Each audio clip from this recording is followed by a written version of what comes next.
the US, China, and most of the world is kind of rounding this hump where their population is aging and they're going to have more older people than younger people. Natural gas right now is super interesting because it's the cheapest it's been in almost 30 years. One of the biggest breakthroughs we've had in the last 5 years has been Starlink. If you look back a century or two ago, that's basically how the US started, which is people moving west, getting these big plots of land that the government just gave them.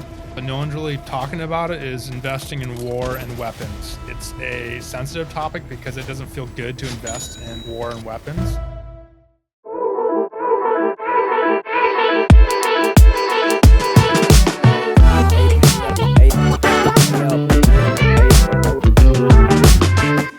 Cody, what's up, man? Good morning, afternoon. I'm fired up to be here. I wanted to tell you. So when you came out to Austin, we went to Barton Springs and I watched you swim, right? And it was I'm like, it's effortless. Like you're a very good swimmer. So I start training for this swim run. I did my first swim run in November. I go out there at Barton Springs and I am terrible. Are you? I didn't really notice you're a bad swimmer. No, I'm not a bad swimmer. The difference between me being able to swim and be in the waves, long distance training, it's quite different. I went and I did one lap and I was completely wiped out. And I was like, oh man, I got a long road here to go before I get anywhere close to being able to swim 3.5 miles. Yeah, swimming, I'm lucky to have grown up in the water and doing water sports, but swimming and water sports are one of the few activities, there's no cheat code to it. You just got to put the time in. Like skateboarding, you could be at a skate park and I'm going to grind on this curb or whatever, and you can practice over and over and over again. But surfing, other than new wave parks, but surfing or anything in the water, it's different every time. So it's just a lot of practice. And it's I see this guy, huge belly, hops in, he's just smoking me, right? And I'm like, it just feels so deflating, but I got months to get there. So water's the great equalizer. It's the equalizer. So yeah, you'll get there. We'll get there. We'll all get there. Dude, I'm excited. Let's dive in. Everyone, welcome back to the world's most interesting podcast. We're going to tell stories that inspire you to think, invest, and live differently. And our goal is to help you become richer, wiser, happier in a changing world. My name is Austin Bronner. I'm your host. This is my co-host, Cody Shirk, also known as the Oracle of South Florida, the man with investment ideas from all over the world. Today, we're going to dive in, talk about some investment ideas. None of this stuff, we're going to give a little disclaimer here. These are risky investment ideas. We're not getting paid to shill any of this stuff. It's just fun for us. And so do your own research. This is the obligatory. We are not investment advisors. We are just two dudes talking about investment ideas. Yeah, these are just catalysts for your brain to go off down some rabbit hole based off some interesting ideas we're going to share here. So yeah, do your own research. So today, what are we going to talk about? We're going to share 3 of our top ideas and opportunities for investments that very few people are talking about or paying attention to. Cody, why are we doing this? Well, in today's world, we all know there's all kinds of conflicting information everywhere, and we're bombarded with certain messaging. Meanwhile, there's other hidden opportunities we don't even know about. So the things we're going to bring up today are stuff that may be obvious to some, but completely ignored in the mainstream media or in the mainstream investing world.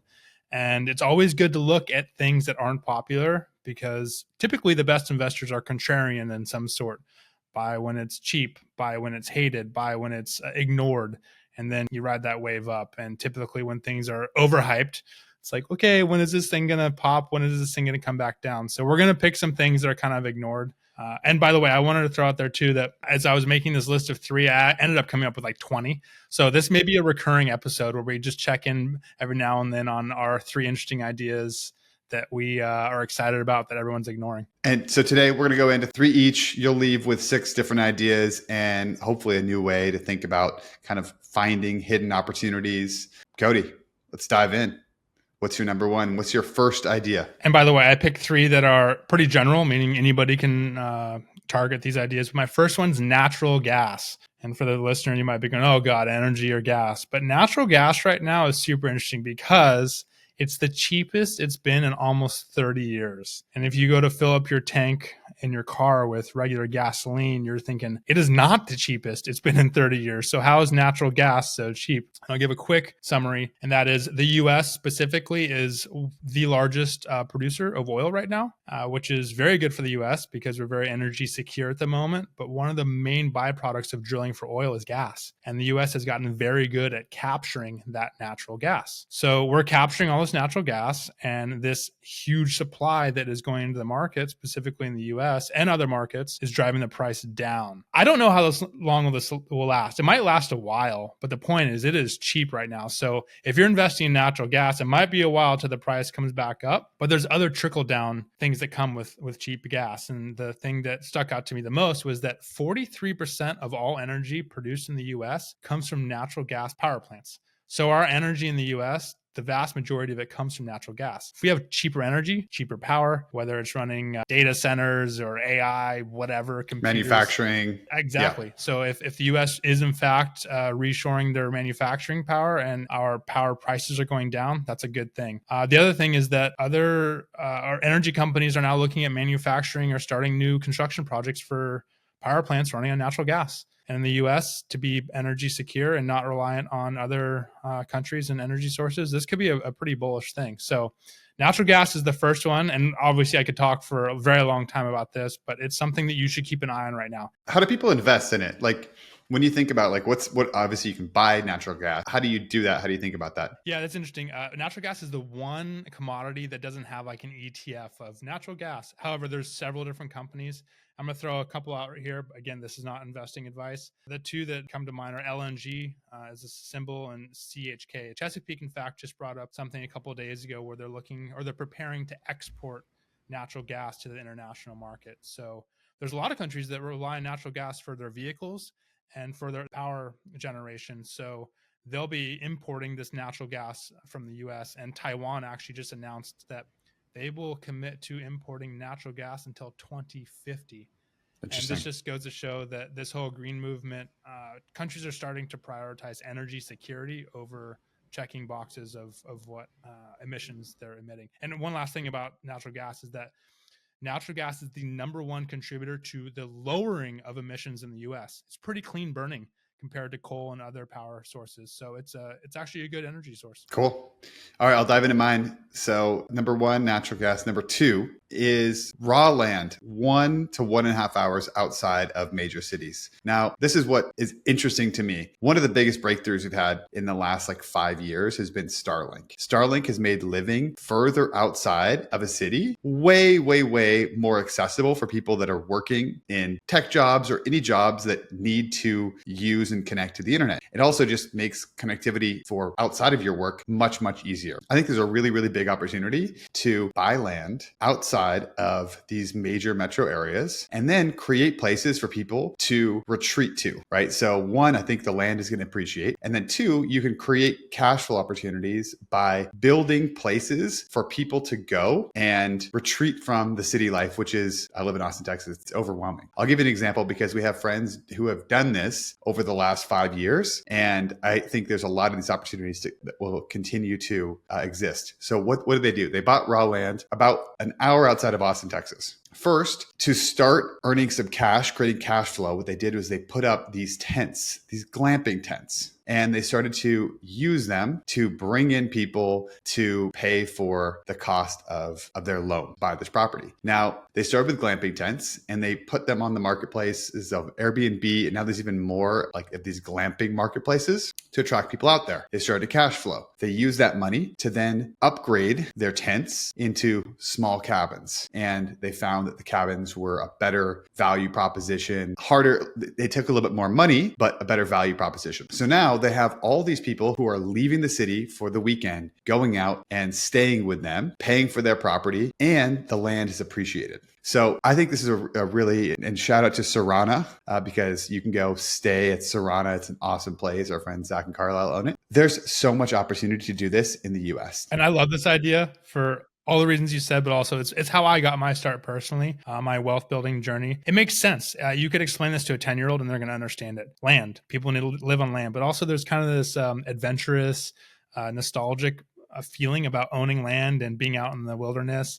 And it's funny because everything's kind of cyclical in the world. History repeats or history rhymes. And if you look back a century or two ago, that's basically how the US started, which is people moving west, getting these big plots of land that the government just gave them. And they subdivided them up, had homesteads, obviously communities formed and it went from there. But this idea of getting land, improving it, or just sitting on it, land banking, which by the way is an episode we're going to do in the future. It's been around for thousands of years, this idea of owning your private land and waiting on there and improving it. And over time, it's a great investment. So I love that idea. And the difference, though, I think that is unique now is with Starlink, they were able to keep their full-time jobs working for, and initially there were companies that were in San Francisco, and they got this thing going where they were commuting once a month to San Francisco and then working the rest of the time out an hour from Austin, Texas. So this is where I think there's an opportunity to kind of move out, maintain your job, and use that money to build. Yeah, personal note on that. My parents live in a very remote place, and whenever I visit them, I plan on not working because they're literally on dial-up line. It's ghetto. It's very old school, and they got Starlink recently.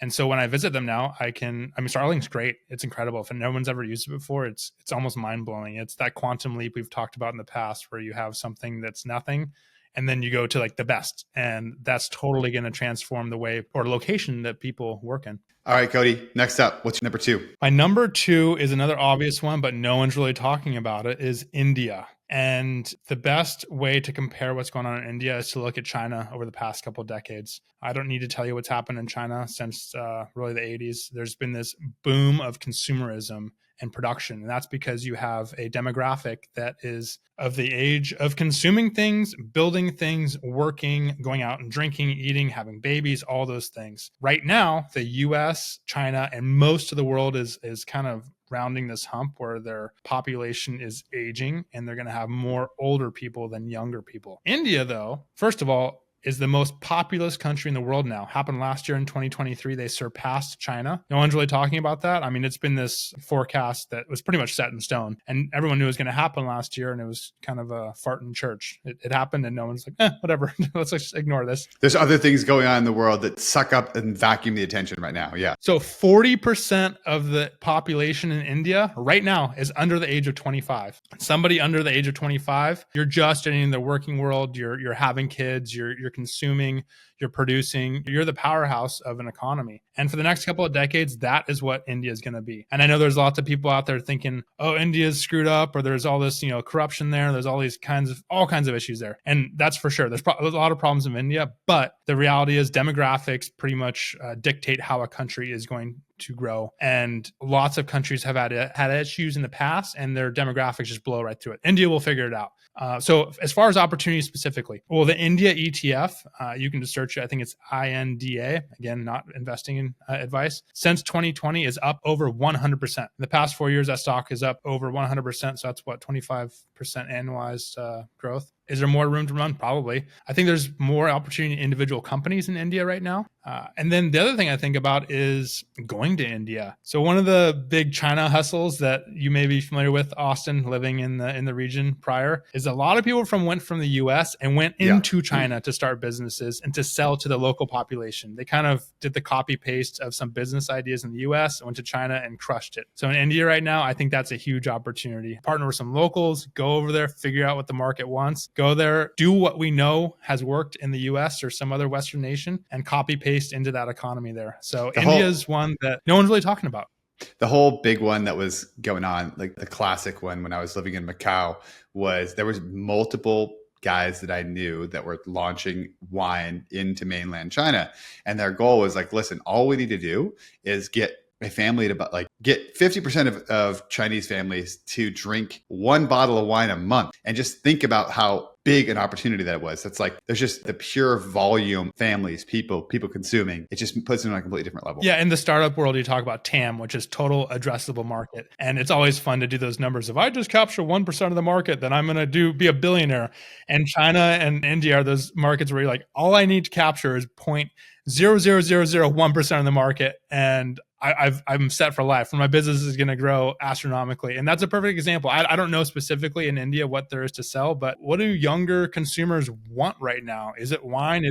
Maybe it's they want Zen. Yeah, they want Zen. They want some. Take Zen to India. Zendia. That's Zindia. that's a great brand name. Oh, I love it. Zindia. If you're listening to that, don't steal that idea. That's mine. I'm going to do it. So yeah, that's my idea. We can. I'm sure India will be a topic we talk about in the future, but watch Okay. India. That is going to happen. Set in stone. My number 2, which is a hard pivot from Zindia, is cancer screening and preventative medicine in Asia. So I am very, very, very, very bullish on this idea. One, lots of money in China, right? We just talked about the development of the country. Also, lots of toxins. The toxin load in the average person in China is very high from the development of the last 30 years and all the stuff that they've gone through. All the health and wellness trends that are starting here in the US, they will go east. I had an awesome dinner with these guys in LA a few months back who are doing just that. They're running kind of like the Erewhon model and going east. They're like, whatever is selling here in Venice, California, and things that people are consuming for their health and longevity, they're going east. Yeah. And one of the things I love investing in, we've talked about this before, is demographics. And I'm super into the longevity craze and all that personally, but also from an investor's perspective. And it's almost the same strategy as we talked about with India. In Asia, we have an aging population. What do they care about? Aging population with money. Yep. They're going to consume things that make them live healthier longer. And the number one cause of cancers and disease in the world right now is air pollution. And if you've ever been to China, especially Beijing, like in that, I don't know, it feels like the fall or something. I was there one time. It was like, I took a walk outside for an hour. I came back and it was just that like fire in your lungs. And for somebody living there, it's just brutal. I mean, the joke always was like, why does everyone smoke in China? It's like, at least you know the smoke you're inhaling. Totally. Like, let me get some fresh air and just suck into the cigarette. At least I know it's my smoke. Yeah, exactly. So things that I'm like really interested in. One, in the US, there's companies like Prenuvo, Ezra AI, Simone One. These are all companies that offer full body MRI scans. And I mean, I know you've written about this on Spanner, like what the full body MRI scan is. I went to Dallas to do a Prenuvo You did it? scan. Oh yeah, I've done it. Oh, very cool. It's an incredible business model, really great experience. So why do we do it? Well, in the period of, I think it was like 2.5 months, my former business partner got diagnosed with stage 4 lung cancer. A friend from high school got diagnosed with testicular cancer. And then my wife's friend found brain cancer in a Prenuvo scan in Dallas in like 3 months, all right around, like late 30s. So we're like, we got to go. So we booked it. You go up and it's $2,500 for like a 60-minute scan. The whole thing is super high end, right? When you walk in, it feels like you're not in a doctor's office. It feels like you're in a wellness environment. Pretty easy. They give you a scan, you leave and you feel, well, either you know something or you don't know something. Now, there's obviously people that feel like, oh, having information can be, they're detractors. I'm not saying it's like a perfect solution, but what I am saying is that going through that process, all I could think of was this is going to be everywhere, because paying a couple $1,000s for peace of mind, it's such a good value proposition. And you know who's investing? Massive companies. Healthier Capital just put a bunch of money into Ezra AI, which is a competitor of Prenuvo. The CEO is the former head of One Medical. They sold that to Amazon for $3.9 billion. And this is going to go worldwide, and it's going to go to places with demographics that are aging, that have money. And I think China, Hong Kong, those places are going to be really, really, really big. Yeah. How do you invest in this? Yeah. And the bigger picture is what you're talking about here, specifically in these aging demographics, is preventative healthcare versus reactive healthcare. And for the past, all of human history, we've more or less been reactive healthcare when it comes to go to the hospital, go to my doctor, I'm sick, give me a pill. I hurt myself, fix this injury. You rarely ever go to the doctor and say, hey, like what can you give me to prevent something? Actually, that's probably a historical thing, Historically, you have been doing that. Yeah. It's a new thing. And so I agree with you. Western or Asia is a prime example of a population that's aging and is going to consume these products and services like crazy. I think the best way someone to take this, copy this business and move it over there, someone's going to be the one who does it in Asia. If someone's listening to this and is interested, I have a friend who is ready to fund this business in Hong Kong. And we just need once an operator, somebody who's had some success, take what they're doing in Hong Kong. So you can email me at austin@adventurecapitalist.com. downright.com if you're listening and you're like, want to get involved. Also, just look at copycats and invest in them. Yeah. And also there's a bunch of ETFs out there that you can research them yourself, but there's literally an aging ETF, a longevity ETF, and they all have, or they invest in a lot of these preventative healthcare type of companies or companies that are targeting that older demographic. Cool. Cody, your next one.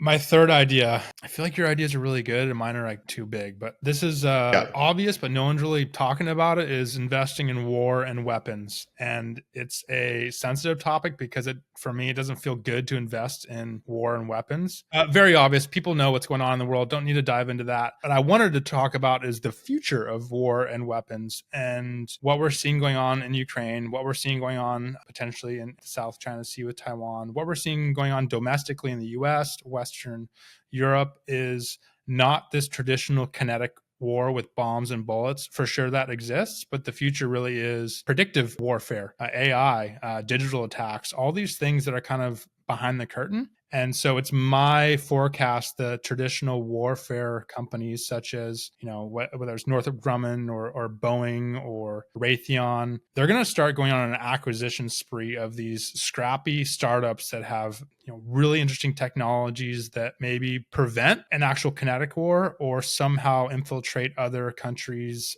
weaknesses. And again, your mind can wander there as it pertains to AI and digital hacking and all that stuff. But that's already here. And I think that's only going to accelerate. And if you look at like Anduril, right? Yep. Palantir. Palmer Luckey, Palantir. Those are interesting as well. I know I have a friend who was buying Anduril off the secondary market and was trying to get into it because they're doing a lot of like interesting defense stuff. Also, Raytheon, they won. I think they were the number one ESG company. Yep. So if you're feeling, there's a hilarious memes because I think they won. It was like either the DEI or ESG award went to Raytheon, and which is just so ridiculous. And so there was a bunch of memes that were, and we'll pop them up, of it was a plane, like a bomber dropping bombs. And then there's another one that was like painted with like flags of like the LGBTQ plus flags after they got their award. It was very funny. So it's like, we're going to bomb the freedom into you. Yeah. We're going to bomb the inclusiveness into you. Yeah. They're probably just like really good at checking the boxes for that ESG like qualification process. Incredible at checking the boxes. Yeah. That goes to show they know how to infiltrate the systems. They must be really good at it. So yeah, Anduril and Palantir, two great companies that are targeting this 21st, 22nd century warfare, whatever we're calling it. But one thing I wanted to add was I wrote an article, this is almost 6-7 years ago, about how to become a war dog investor. There's a movie, if you haven't seen this movie, with Jonah Hill, and it's funny because he is like the last character I would think to be in a war movie, but it's a fantastic movie, War Dogs, and it's a story about how these two guys, they're in their early 20s, they go and capture all these government contracts to supply ammunition. And the movie, when you're watching it, is almost unbelievable, but it's completely true. Like down to some of the dialogue in the movie, it's exactly what happened. So I wrote this article about it and kind of explained what's going on right now.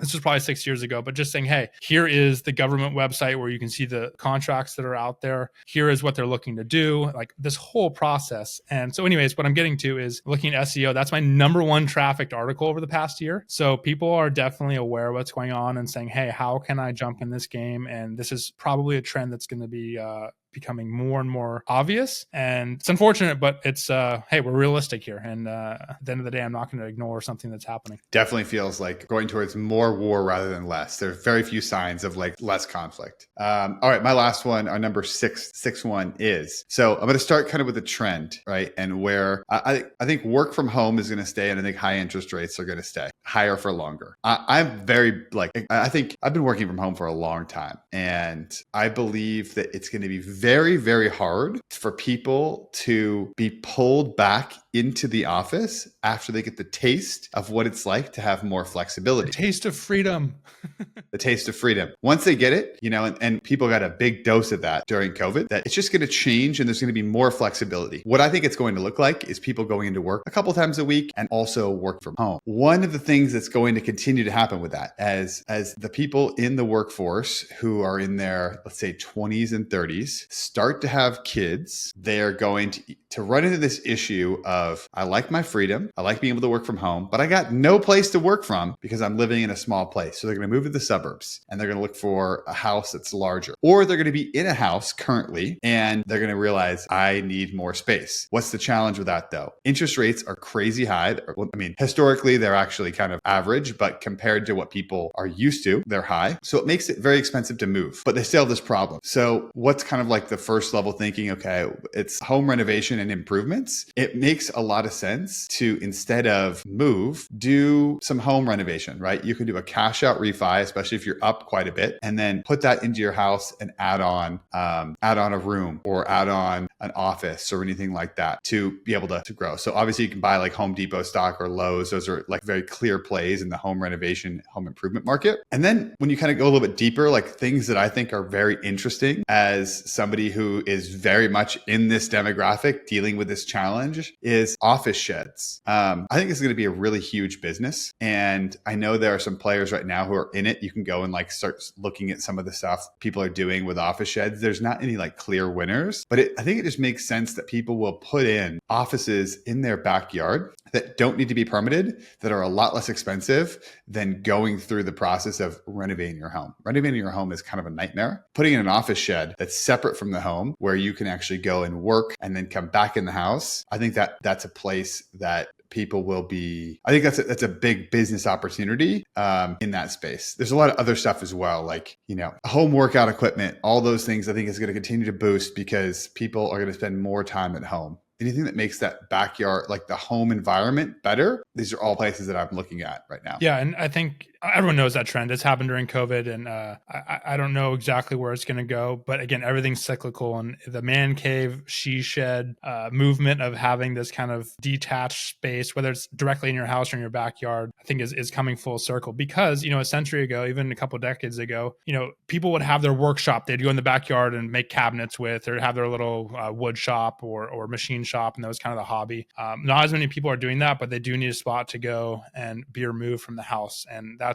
for sure happening. Another thing I'll just add to that, because I think the trend you're identifying here is very big and there's lots of things, and it's the blue collar worker. Hey, who can install plumbing, electrical, pound a hammer, get things done. And as we know, the skill level in the US specifically is going up very high on the tech side and going down on the trade side. And it's funny, I think anybody listening to this podcast can identify with this. Call an AC guy, a plumber, an electrician, a skilled labor, someone who's been trained in something that is skilled and niched, and you're going to pay an incredible amount of money. Thumbs up again. An incredible amount of money to get that specialist out your house and get things fixed. And maybe those are the future millionaires for the next couple of decades, is these people that have these trades. So investing in people that can do that, or companies that facilitate that, or acquiring some type of blue collared business is a huge opportunity. And maybe it won't be called blue collar in the future, it'll be like green collar, because they're going to be so rich. I don't know. I mean, it's insane though. First of all, call somebody. One, like, will you even get a call back? Right? Because they're so busy. This is like where I'm kind of like confused about what's going on in the real estate market. There's so many mixed signals. Live in Austin. It's absolutely been booming, but we also have now more houses on the market than have been on the market in like 5 years, 10 years, something like that. So lots of houses on the market, yet it's still challenging to get people out to your house to get stuff done. So what is actually going on, right? Like, is it because there's so many people that have moved here? And that I think a lot of this is this home renovation, home improvement stuff. People don't want to move because they can get like half the house that they used to be able to get. And yeah, it's just an interesting thing. And really what I'm trying to focus on is like, what's the second level thinking? Like, what's going to happen if these things are true? How can you benefit? So, but anyway, there are tons of interesting ideas out there that we've not talked about. Like, again, Cody was just like knocking out 20. It's very fun and exciting, and it's a good mentally stimulating game. What's your best idea, right? Let us share it with us. We would love to talk about more of this in a future episode. We're going to be making a big push on YouTube. So if you're, go to the YouTube, subscribe, write us a comment, and yeah, let us know what you think. Again, these episodes, we're experimenting with different episodes. We'd love to hear, what do you think about this episode? Hit us up, tell us, give us feedback as we're continuing to craft this show and make it more and more interesting. Thanks for listening. We'll see you guys on the next episode.